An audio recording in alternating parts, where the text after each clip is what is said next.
You walk into a shopping mall on a Saturday afternoon. Within minutes, something shifts inside you. Your chest tightens. Your thoughts get foggy. You feel this overwhelming urge to leave. Everyone around you seems fine. They're browsing, laughing, enjoying themselves. But you feel like you're suffocating in plain sight. And the worst part? You can't even explain why. Stay with me, because what I'm about to tell you will completely change how you understand yourself. Here's what nobody tells you. Hating crowds doesn't mean you're antisocial. It doesn't mean you have anxiety. And it definitely doesn't mean something is wrong with you. But there is something genuinely different happening in your brain. Let's start with the obvious question. Why do some people thrive in crowds while others want to escape immediately? Your brain processes about 11 million bits of information every single second. But your conscious mind can only handle about 50 bits per second. That means your brain is constantly filtering, deciding what matters and what doesn't. Here's the thing. Not everyone's filter works the same way. Some people have what researchers call a low sensory threshold. Their brains let in more information, more sounds, more movements, more faces, more everything. Walking into a crowded place for them is like drinking from a fire hose. While someone else's brain might register a crowd as just background noise, your brain is tracking every conversation, every movement, every potential threat. It's exhausting. And it's not something you can just turn off. Dr. Elaine Aron's research found that about 15 to 20% of the population has a nervous system that processes stimuli more deeply. That's 1 in 5 people. You're not broken. You're just wired to notice more. But it goes deeper than that. Let's talk about your amygdala. That's the almond-shaped structure in your brain that processes threats. When you walk into a crowded space, your amygdala starts working overtime. Your brain evolved in a world where large groups of unfamiliar humans could mean danger. Your ancestors who were cautious around crowds, they survived. The ones who weren't, they didn't pass on their genes. So when you feel uncomfortable in a packed subway or a busy mall, that's not weakness. That's millions of years of evolution trying to keep you alive. Studies using fMRI scans show that people who dislike crowds have more active amygdalas when exposed to images of crowded spaces.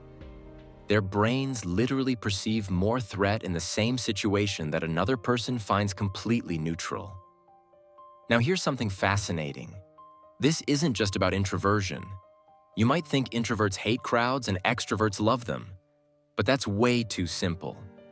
Plenty of introverts can handle crowds just fine, and plenty of extroverts feel overwhelmed by them. What actually matters is something called stimulus screening ability. This is your brain's capacity to filter out irrelevant sensory information. Some people are natural screeners. They can tune out the noise. Others are non-screeners. Everything gets through. If you're a non-screener, walking into a crowded place means your brain is trying to process hundreds of conversations simultaneously. Every laugh, every footstep, every flash of color. Your cognitive load maxes out fast. This is why you might feel exhausted after just 30 minutes in a crowd while your friend could stay for hours. Your brain is doing 5 times the work. Let's talk about personal space, because this is where it gets really interesting. Anthropologist Edward Hall identified 4 zones of personal space. Intimate space, up to 18 inches.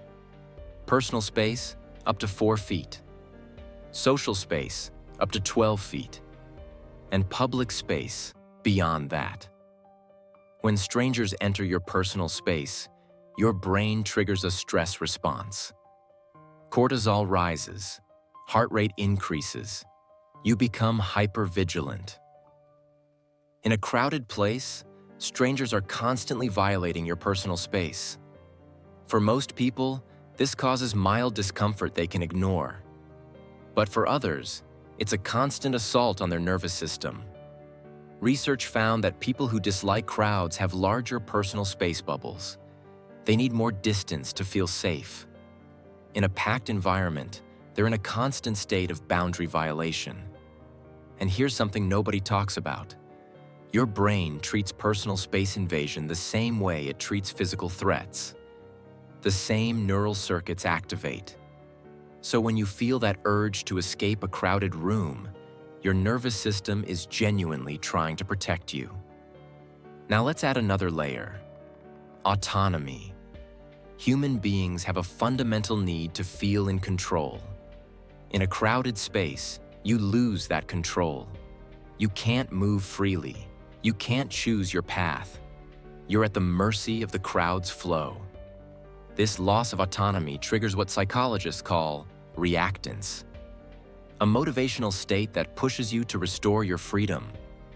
That desperate feeling you get in a packed crowd? That's reactance. Your mind fighting to reclaim control. Here's something about modern life that matters. Humans evolved in groups of 50 to 150 people. That's called Dunbar's number. Our brains are optimized for villages, not cities.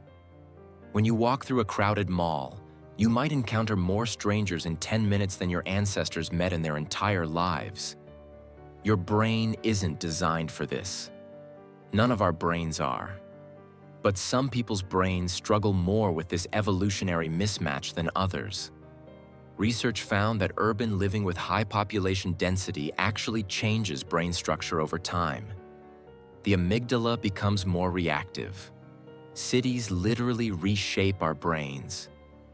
Now let's talk about energy. Social interaction costs energy. Every person you encounter, even passively, requires some degree of social processing. Eye contact with strangers, reading facial expressions, navigating social protocols. All of this drains something called social energy. People who dislike crowds often have lower social energy reserves. They start with less fuel in the tank. Crowds burn through that fuel rapidly. This isn't weakness. It's just different fuel tank sizes. An electric car isn't worse than a gas car. It just needs to recharge differently. Here's something that might surprise you. Disliking crowds often correlates with higher creativity and deeper thinking. When your brain processes information more thoroughly, you notice patterns others miss. You make connections others don't see. A study from Northwestern University found that highly creative individuals have leakier sensory filters. They let in more information. This same leakiness that makes crowds overwhelming also enables creative insight. So your crowd sensitivity and your creative abilities might be two sides of the same coin. Let me give you a perspective shift. We've created a world optimized for extroverts and low-sensitivity individuals. Shopping malls, open offices, networking events, concerts. All designed for people who thrive on stimulation. If you don't fit that mold, you're constantly swimming against the current. That takes energy. But throughout human history, sensitive individuals served crucial roles. The thinkers, the artists, the people who noticed what others missed. The most profound conversations, the deepest connections, the most meaningful creative works often come from people who hate crowds, who need quiet, who process the world differently. So here's what I want you to take away from this. Your discomfort in crowded places is real. It has biological, evolutionary, and psychological roots. It's not a character flaw. It's not something to fix. It's part of how your brain processes the world. Understanding this can transform shame into self-acceptance. Instead of forcing yourself into environments that drain you, you can make informed choices. Your sensitivity isn't your weakness. It might actually be your greatest strength. You just have to stop letting a crowd-loving world convince you otherwise. So the next time you feel that urge to escape a packed room, don't fight it. Honor it. Your brain knows something. It's been trying to tell you all along. If this changed how you see yourself, drop a comment below. What's your experience with crowded places? When did you first realize you were different?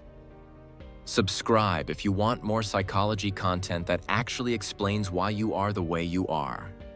I'll see you in the next one.